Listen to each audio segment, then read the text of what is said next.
let's talk about problem solving. Hey, this is Glendon, and it's going to be really, really different tonight. And it was like it popped out.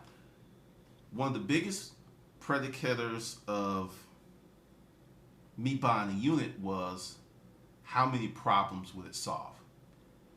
If you remember, I had an extensive background in furniture, so I looked for furniture because I knew furniture. But one thing about furniture, people buy a table and chair set because they need one. They buy a washer and dryer because they need one. They buy a sofa set because they need one. Now, they may spend a little extra for something a little extra fancy, but I have sold a lot of regular, run-of-the-mill, plain stuff because someone needed that particular item. And that's how I bought my units. Because, let's be real, if a unit is stacked from the ruler to the tutor like I like them, there's only going to be a few signs. Some of those signs are on point. Sometimes they're just a red herring. But what worked well for me was focusing on things that people needed. And this is the problem-solving scheme that I had. We'll look at the unit. The door would go up, and there were several things that were going on. I had regular customers. So I'm going, okay, I have this, I have this. I mean, it's kind of hard to explain how many things, hold on, were going on. Stack one, door goes up. I see a room full from the ruler to the tutor, but I see right here is a refrigerator. Okay, that tells me usually if there's a refrigerator and it's a 10 by 20, there's going to be a washer and dryer. I'm like, okay, so this is a household unit. What comes up in households? Furniture. Also, some things you don't really think about this so well. Picture frames, towels, sheets. My business was predicated on things that people need, things that solved problems. And I think subconsciously I thought it was something else, but as I've been sitting here putting together, information to give to you, it kind of dawned on me. My whole focus for that business, and my partner agreed, was get things that people need. And it's not as hard of a sell, and you don't have to dress it up. The fascination with those damn shows, yeah, I'm a little salty right now. I'm a little salty because it's just like it's getting to be too much. But, I will get over it one way or another. But the thing is, when you look at a unit, you have to look at, number one, what's in that unit that people need versus what they want. Give you an example. I bought a unit, had a real Rolex. Was able to sell it on eBay within a month. Had listed it 2 times. 2 people bought it and flaked. And this is something that happens a lot with really nice items. People want them, but they may not have the money. They can be kind of high hassle. I would think 90% of the jewelry that we got, except for really nice estate stuff that people would pay decent money, I sold for scrap value. Unless it was just something really outstanding or something I was going to give to one of my lady friends that I was dating, I just scrapped it out because of the lack of hassle. Because it's a gold ring is something that someone wants, unless it's a wedding band. You need a wedding band. Those I would sell, and those did quite well. But predicate your business on solving problems. And for you, I have an exercise, and it's going to be kind of deep. Because the thing is, you have to figure out what's going to work well for you where you are. Like I have people who are in New York. New Yorkers live in buildings, so a lot of people don't have washer and dryers. They're kind of rare. Down here, they're all over the place. You may live, say, in Boston. You may get fishing equipment. And in Boston, you have a chance of getting real period piece antiques because everything wasn't burnt up there. So you have to go, number one, and also, someone that pointed out, I should let you know that the name of the book may change a little bit because right now I'm testing a lot of stuff out, but the book is already well above the original Making Money A to Z. And this section is going to be in the book, and it's just going to be more concise, and it's going to be layered out. But You definitely have to figure out what's going to work for your town and what's going to work for you based on your abilities. Because the whole core of my successful businesses, I solve problems. And when I was in the furniture business, I was a consultant because sometimes I had to say, that's the problem and this is how we're going to solve it to make the sale. Going forward, that's what you're going to have to do for your customers and clients. The days of features, benefits, it's not completely over, but when you're doing certain things, you have to solve problems. You have to help people along because the internet has it hasn't completely leveled the playing field, but it's giving the consumer more power than they've ever had before. So people are empowered, more people are doing comparison shopping. So you are a merchant and you know what you went through and you have a great product and you have a great price, and it's kind of like big whoop because I can get on the internet and find 20 more people just like you, which creates a serious problem if you're just selling on price. I suggest that things you have to sell on price, you have to. Certain items are just a commodity. It's just going to happen. But and by becoming, say, what a resource for your town, that is something that will make you unique. So the whole core of solving problems is number one, identifying problem. Like, give you an example. I know I'm going all over this place because I'm still pissed off. But what does your town have and what doesn't it have? Because one of the things that we as entrepreneurs want to do is we come up with this great widget, this nifty thing, and it doesn't fulfill a massive need. It may fill a niche need, which could be good, but in the resale business, to be successful, in my opinion, you need to fill regular run-of-the-mill needs on a consistent basis. The nice stuff, the treasures, the wow factors, the ooh-wee factor, that's nice, but that's not going to keep the lights on and that's not going to pay the bills because they're so far and few between. And when you do get them, a lot of times they're not quick sales. So figure out, what does your town need?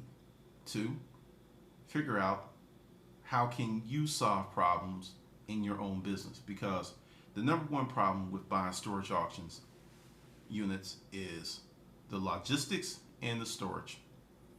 Buying is easy. It's the other stuff that comes after. And I think in many ways you would be better suited to solve those problems quick first before you really get heavy into the game, because you got to go out there. You have to do stuff, but you got to solve those problems. And in terms of your business, sit back and ask yourself, what's really the weak spot of your business? I will tell you, like, one problem I saw was the flea market. I didn't like the flea market because I was a heavy marketer. I've always marketed everything I did, from the furniture, always Craigslist, whatever. I was just putting the name out there. So I would do marketing, and I noticed this when I was in the Lithonia flea market, and other people would benefit. And I noticed this with Amazon. I would drive traffic to Amazon. Other people who sold storage auction books benefited. And marketing is very hard work. And I do believe in a certain level of compassion for my fellow man, but wait a minute, it's just too hard out here for you to be helping out someone who's not really doing much. In the terms of track and field, they call that drafting. So I was like, the flea market is the best place to move a lot of small, low margin stuff, but there were so many problems there. You had to get there at this insanely early period of time in the morning, because when the flea market became vibrant, you had to be there at 4:30, 5 o'clock to be able to get in, to get a space close to the gate. If you were later, you could show up at 12 and get a space, but you're going to be like way on back there on the South 40. So you had to get up early. Then when you got there, you had to set up your booths, pull stuff out, unpack stuff. So you're up at this insane hour. You're pulling stuff out of boxes. You're setting up. You're in the sun. And if you did any marketing, you were actually sharing that with others who did not. And that really, really bothered me. And one day I was like, okay. And my partner and I, we went to lunch and I was like, we got to do something because we got all this stuff stacking up. But we go to the flea market, we're only going to move 10 to 20% of it. Or if we like really lowball it, we'll move 50, 60% of it. But time, effort, and there was an auction that was going on Saturday. So if I was going to start going to the flea market, that had to go.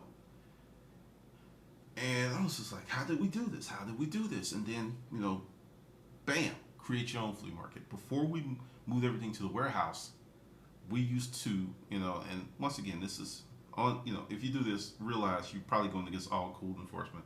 But on Saturdays, I would fill up the freaking parking lot. I'm not talking about 1 or 2 parking spots. I'm talking bedroom sets. The store was full. Okay, get this. The store was full, but the whole parking lot was freaking covered up. I had furniture out there. I had stuff. I had prices, and was making deals. And the thing is, some days we would sell a bunch of stuff in the parking lot. And some days we hardly sell a few things, but we would draw people and they would come to the store and they would buy. But either way, we had space to put stuff either in the store and fill up the holes, or if the stuff in the, it worked out. It really worked out. And that was how I solved the problem of the flea market and moving low margin items, because I despise working my ass off to help other people who are really not working that hard. And that's what happens when you're a marketer. Like if you just go to the flea market and you do no marketing and you bring none of the customers that you work very hard to gain, that's not so bad. But I remember one day, and it was a Saturday, and I was dropping off some stuff, and just to break it down to you, the Latonia flea market consisted mostly of black vendors and black customers. Few white people, but not that many. Also, there was a certain look to the people that lived in the neighborhood. Well, I'm walking in the flea market and I see this white girl and I see this white guy who kind of look like hipsters. That would be the look they had. And they're talking to someone else, and just something said, hey, talk to these people. And I said, are you looking for a search? Yeah! And I just looked at the chick. Oh, I was going to tell him where you weren't here. I was like, okay, so I went in there. His name was actually Daniel. I actually remember his name. And I showed him, because what it was a Danish dresser, mid-century, but it needed a little work, and I was selling it for $100. If the thing was cleaned up, it'd been like $500, but it had character. It was still serviceable. It didn't look bad. I took some Howards, put it on there, had it nice, looking nice. And he and this girl was like, yeah, and they took it. And dude gave me the money, and they both picked it up, and they started walking to the flea market. But you have to solve these problems. And this is just me giving you some things that I do. If you ever go to Cracker Barrel, and I know a lot of black folks don't go to Cracker Barrel, but I love Cracker Barrel. Screw them. On the table is this little pyramid game. And every time I go in there, I play it. And my goal is not to just solve it, because I can solve it, but to solve it faster. Because it trains your mind to look at things from a different aspect. That's how you have to look at units. Every unit's not going to be the same, but you have to look at how many problems will that unit solve for your customers. If you look at it as, oh, there's some nice stuff in there, and it should go, and we can get, then you're into trouble. One of the things is, like, with the shows, you see things that are not 100% accurate, because once again, I was watching this show, and Alan and Todd go into this town and they just run over the regulars. That's not going to happen in real life. It's not the way they do it. But in real life, there's a certain thing, like if you have a store, you're going to be able to get more money for stuff, because you're going to be able to present it better than someone who doesn't have a store. Well, I shouldn't say a store, a warehouse. Insert warehouse in front of store. Warehouse in front of store on everything.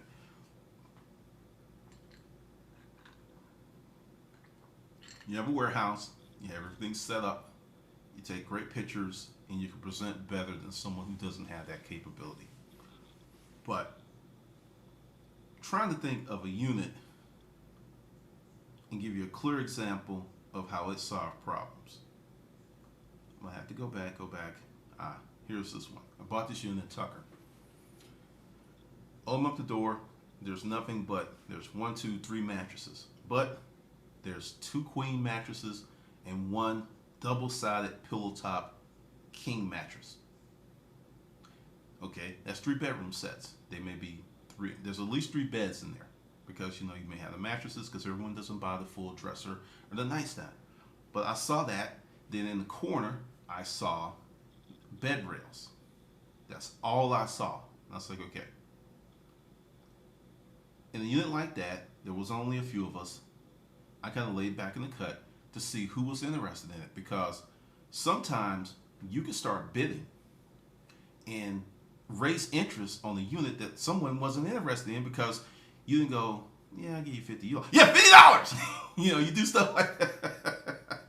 You can also do that and fake people into spending more money, but that's a whole nother deal. And I saw the unit and I just waited, and people kind of like walked away because there was a lot of neck craning and stuff like this. You couldn't really see over it. And then one person was like, hey, can we move the mattresses? And I just love this mattress. She said, no, you can't touch anything. Don't ask me that again. You know the rules. I was like, yes. And I just sat back. And the person who asked to move the mattresses was looking at me. And I was like, I didn't say a word. I was just waiting because she was trying to bird dog off me. So I let her, she kept looking. And then the manager was like, anyone gonna bid? Anyone gonna bid? And I was like, I'll give you 25. And the chick right there, just to be an ass, she's like 100. Because she didn't know. She was, like I said, she was keying. But the thing is, at that point in time, you could sell a pillow top, double-sided king size for $250, $300 because they were going for $1,000, $1,200, $1,500. But I knew that, but she didn't. So I had a lot of room just on the mattresses if really there wasn't anything in there. But the whole unit was loaded from the root to the tulip. But I didn't buy that unit based on treasure. I bought that unit on, I know I can sell these 3 mattress sets. Provided they were clean. From the side, they looked clean. The fact that they had plastic under the edges gave me hope. And when I did pull them out, they were great condition. No stains, no rips, no smells, and nothing. Easy to sell. And the 3 bedroom sets were in there. Another unit, sports equipment. I'm up in Alpharetta. Door goes up, and there's boxes, totes, clearly a man's unit. I see a bicycle tire. Well, yeah, see a bicycle tire, but it's one of those, a knockoff, one that you just flip just flip the little switches and you take it on and put it off. I saw that, and I was like, okay, Atlanta, we have a lot of avid cyclists here. I'm looking at the unit, and any bike, and I already know any bike that has that capability where you can flip the front wheel on and off like that, it's usually not going to be a cheap bike. It may not be thousands and thousands of dollars, but it might be a bike that I can get $150 to $500 for. So I saw that, and I said, okay, I've got cyclists. Once again, now, ooh, that should, or ooh, that's nice. Get that thinking out of your mind. Think, how many problems can I solve? Oh, looking at the totes, I'm like, oh, okay, I can sell these totes for $10. And I don't think I've ever did that, but when you're at a unit, you got to start adding up your money really quickly. Everyone watches the show, so I'm going to use them as something not to do, because you will see them and they're like, yeah, about 800, that's our limit. This is how I would do certain things. And I might take one of the shows because, I can't put the shows on YouTube because I, copied Storage Wars Season 1 and had it on the channel. I had no ads on it. Well, A&E took offense and they accused me of copyright infringement, and I had to take it down. So, can't do that on YouTube, but I can do that on my blog, and I may do, or behind my paywall, I think I can get away with that, and that's not going to be a problem. But the unit, boxes, totes, the bicycle wheel. So the quick count was 1, 2, 3. It was like 20, and they're not like cheap totes, not like the $10 totes, but the kind where the lids fold up and down and they interlock. It's like, okay, bam, that's like $20. That's $200. The bicycle wheel was very clean, and In this business, you develop an eye for quality. I could check it was dirty yet clean, if that makes any sense. I could tell it was a quality piece, just the way it was made. I'm looking at that, and that's all you can see. That's all you could see. But I knew that I had people who would buy those totes. And in terms of bidding, sometimes it's cool to be first, sometimes it's cool to be last. To make those decisions, you often need to know who you're dealing with, because you never know what's in the crowd. But if you're dealing with people, these techniques are more effective. And I was with a group of people I knew, and it was a man's unit. There was two guys who loved man's unit, tools and stuff. They loved that stuff. But there was a big unit, 10 by 20. And it wasn't full from the ruler to the tutor, but it was like stacked up high toward the door and kind of dropped as it went back. And it was a lot for them. And I'm just sitting there, and the bidding's going on while I'm looking at everything. And that's something else too. On the TV shows, you see people look, then they stop looking, and they start bidding. Well, when people are bidding, that's extra opportunity for you to look in the unit, because they were bidding and bidding, and I didn't know where I was, and I'm working my light. And then in the back, I spy a fender, a motorcycle fender, and I turn my light off, but I don't move from the unit because people bird dog you. And I just turned my light off, went to the other side, turned my light somewhere on some bullshit. And I was just like, there's a motorcycle in here. There's a freaking motorcycle in here. So, the bidding's going, and and the thing is, you have to multitask. You look, but you're still paying attention. And the bidding had gotten to $450, and I heard him going once, going twice, 500, and I'm still looking. And that right there, other people came to the unit, and they're still looking. He's going, and I get it for $500. But I'm looking at what people need, and also the motorcycle was in there. It was not a Harley Davidson. It was a BMW, and the older one. And that's great when you get vintage stuff because you don't have the registration issues. But base your buying on what people need. I know that's a very, very redundant theme because people don't get that. Okay, now this is how you determine what works for you. At this juncture, you've had the boot camps, day 1 to day 2. We're up to day 15. And there's exercises, if you've done, you should know where you are. Because part of being successful is working with what you have and working within your abilities. And then once you know what your abilities are, then you can stretch. You have people who are trying to stretch, but they don't even know where the rubber band begins or ends. And then, it just snaps. If you are solving problems. Say you live in an apartment.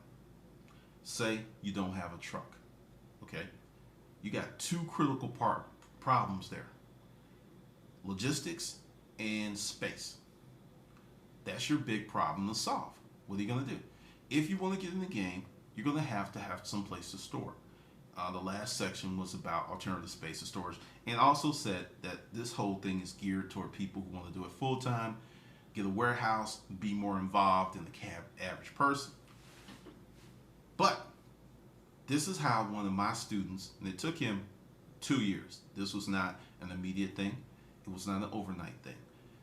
But it took him 2 years. He was in an apartment. He wanted the business. He was like, I love this. This is me. He had a passion for it. He's like, I love this stuff. I love your stories. And I love all these things. And, he paid me at one point. And also, I'll talk about that later.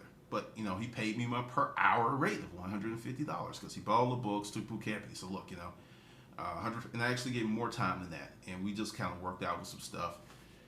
And he'd call me, and what would you do in this situation? And bam, we worked it out. And I was like, you have to set some goals. You're going to have to get out that apartment. Because if you have a house, at least you can do your eBay and Amazon stuff there and then store big stuff in the storage unit. And also, since you're working from home, you have a legitimate tax write-off. And this guy went from an apartment, a little crappy car, to getting a 4-bedroom house, and he has a store now. But it took him 2 years. And it really didn't get good till this year. But this is what we did. I set him up. I said, okay, And it's actually in the book, but I'm going to go through it, and it's going to be a modified version in the new book. This is what you do. Solving problems. You get 1 unit for staging purposes, and it's going to cost you money. 1 unit for staging purposes, where people have enough room to walk around and look at stuff, and 1 unit that you can stack and you can cram up. And ideally, and I took him, I thought it would take like 3 months, but it actually took him 8 months to get this going, because at one point he had 4 units. He had 2 showroom units and 2 warehouse units that, he just put stuff in, he worked out of. And he had his Amazon stuff in there, and he had his eBay stuff in there, because I said, what's going to happen is you're going to become claustrophobic in your apartment. It will take over your apartment. You got a 1-bedroom apartment. You don't even want to take this stuff there. And he worked it out. He got the mobile wireless, and he was able to work in the units. And, I get these stories, and he just told me, he's like, this is the best thing that's ever happened to him. And is he making like 6 figures? No, he's not. Probably this year, the way he's going to probably make a profit of about $55,000, $60,000. But in his neck of the woods, that's very good income. And he said, and these are some of the benefits of really pushing forward. It was a guy who, because people talk to me, and I get a lot of emails and stuff on share. He didn't get a lot of respect. He was just an average guy that really wasn't doing well in life, and people tend to treat you like shit when you're in that situation. He said his mother and father started to respect him. And, this was not something he was looking for. He wanted to make money. His dad came up, because his dad and mom, they needed some stuff. And he was like, oh, I got that. And he took it over to the house, and he's like, oh, no, it's an early birthday gift, whatever. And he said that has improved his relationship with his parents. His father actually said, you're really doing quite well for yourself. I'm really proud of you. And he said up until that point in time, his dad never said that to him his whole life. And this was a 32-year-old man. His dad has never, ever said that to him. And he said, even if this business doesn't go on, he said just what he's learned in these last 2 years is going to carry him for the rest of his life in other endeavors. So when you look at this business and you look at the problem of it being hard, you look at the problem of, you don't see a lot of success very quickly. And for me, when I was a loser, at one point in my life I was a loser, I used to be really frustrated, because I would work hard and there was no results. And I would work hard and there was no results. And I would get frustrated and I would stop. When I got with Rent a Crate, and Mason would just die if he heard me say this, they pushed the shit out of me. It's just, the organization was designed where you had to be accountable. There was no way to waffle. You couldn't say, hey, they would ask you point blank. If you said you made 250 phone calls, it's like, sit down and gold mine, and they would look at your entries. And you were just, they had you like that. And it's a very, very uncomfortable experience. It's a very uncomfortable experience. One of the hardest freaking jobs I had in my life, because every day I walked through that door, I had to be accountable. And up until that point in my life, I wasn't. I did well, being smarter than the average bear, because sometimes intelligence can hide laziness. And it just really irked me. But after about 6 months of hell, it didn't seem like hell anymore. Because when you do something for a period of time, it becomes a habit. And I still do many of those things that I learned. And I only worked for the company for 9 months, because I got a much better offer, because I doubled my salary. Bam, I was like, I'm out of here. Like you guys, but hey, this money's talking. And that's the thing I want you to understand. It's supposed to be hard. It's supposed to be challenging. It's supposed to be difficult. Because we live in a society, and we live in a digital age where people want the 4-hour work week. I've had many people approach me, and I even bought the book. This is my opinion of the 4-hour work week. It's a good book if you're going to start an internet-based only business. Something that you can run completely from the internet. The storage auction business, the resale business, those are businesses that the internet can help you make a lot of money, but you can't completely run it from the internet, because say you sell everything online. No one ever comes to your house. You never have to have a storefront. You just have the place to store and ship from. You still got to go out there and get it. I know of a few people that buy on Craigslist and buy on eBay and flip around and resell, but the margins aren't as nice when you really do the grunt work. It's just not as nice.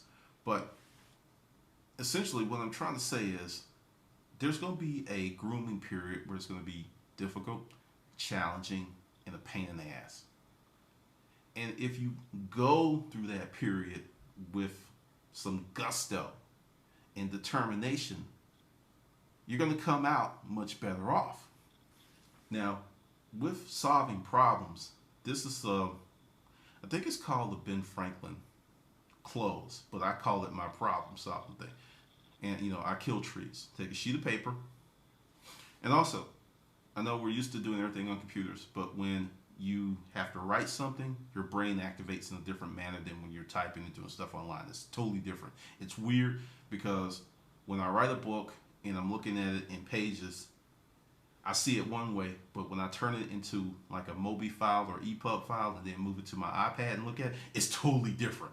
It's like, oh shit, I see all these errors now that I couldn't see in front of me. So humor me. Take a sheet of paper, legal paper, go out and get some, they're cheap. Draw a graph, draw a line across the top, then a line down the middle. Put over here what your problem is and come up with as many solutions. I don't care how crazy they may be. I don't care if whatever. Just come up and as many as you can within 5 to 10, 15 minutes. Just solutions, and do not censor yourself because you're like, oh no, that won't work. No, your goal is this is the problem. Solution. You'll be amazed that out of all that stuff that doesn't work, there'll be a lot of stuff that does. But you have to kind of like groom your mind to think like that, and it takes time.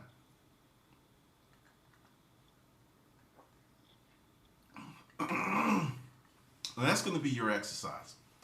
What I want you to do tonight is whatever big problem you have in this resale business, create that graph, and for every problem, this one sheet of paper.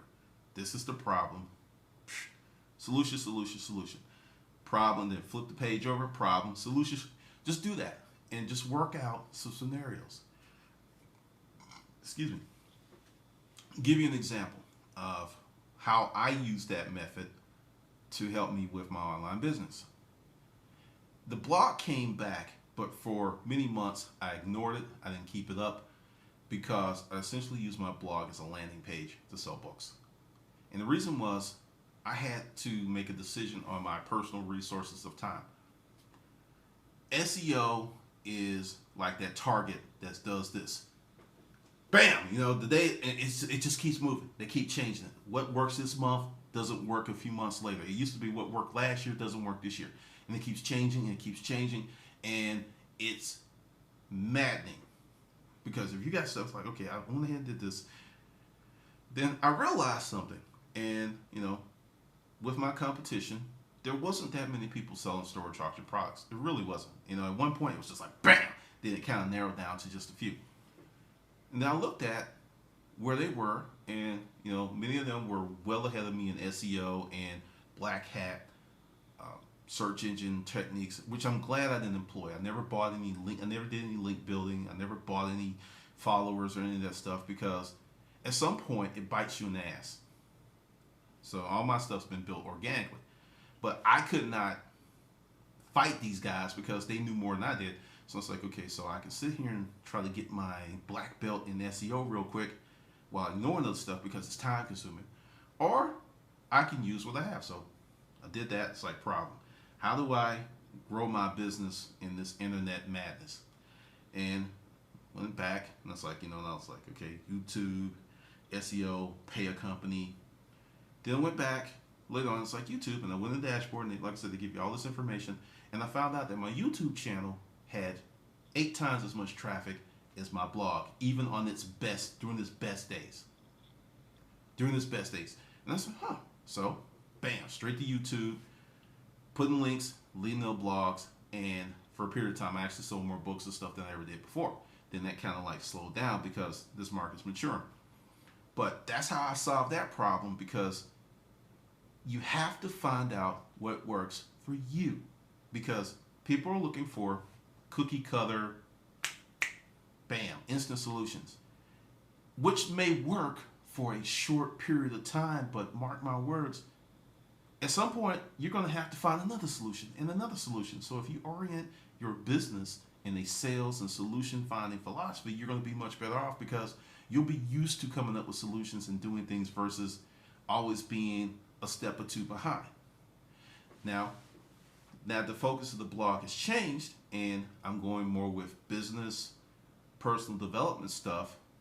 I don't have that issue anymore because I'm not competing with them because none of those guys even write about that stuff and share more experiences with you, like, the story up there about how I was part of the team that took care of Curtis Mayfield and all the stuff he taught me. He taught me a lot. Things like that. That's where the blog's going to go. Crazy stuff in storage auctions. Leaving the TV shows alone. They're fake. They are. When I say leave them alone, once I talk to the right people, if I have a case, I will sue. If I can't sue and it doesn't make any sense, I'm not. I just have to be honest. But leaving the shows alone and focusing on building on the platform that I've already established, which is, taking the experiences that I had because, give you another example. I've talked about this before. There was a period of time that I was homeless, sleeping in my car, taking showers in the gym. Then I moved up the hill to a boarding house with crackheads. I had put myself in a very, very bad situation. Very, very bad situation. And the only way for me to get out was to work 2 full-time jobs. That was the only way because all the money I had from my little penny ante job went to paying rent, buying groceries, taking care of bills. And I had really nothing left over. I mean, at that point in time, I didn't have a car. That was another problem. I had to buy a MARTA pass because I could not afford to get around. Because, you buy the weekly pass and you can use it unlimited. I had to get that every Sunday. I had to get it. And the extra job and it took a long time for me to save up money to secure rent and a deposit to get a place and buy furniture and everything. But that was the only solution to that problem. So, many of you may be there. You may be in a situation where things are not going well, but you have to take advantage of your assets. And sometimes you may have to do something radical, such as a friend of mine who's a VP of a company who accumulated a tremendous amount of credit card debt. The way that my friend got from under this hole was to move in with another one of our friends for a year and dedicate $2,000 a month that what she was paying for rent, utilities at her other place. She took all that money because, what the person was charging her in rent was minuscule to compare to what she was paying. And within a year, she eradicated about 68% of that. Like 24 grand. Paid a lot of stuff down. The monthly payment, the minimum payments aren't obscene anymore. And that's what it took. But it was a year to get out of it. And when you go through that, you tend not to make the mistake again. When you get the quick fix, well, this happened. There's a quick fix. It's a quick remedy. There's no problem with that. When in reality, in life, this usually is. So, you got your assignment.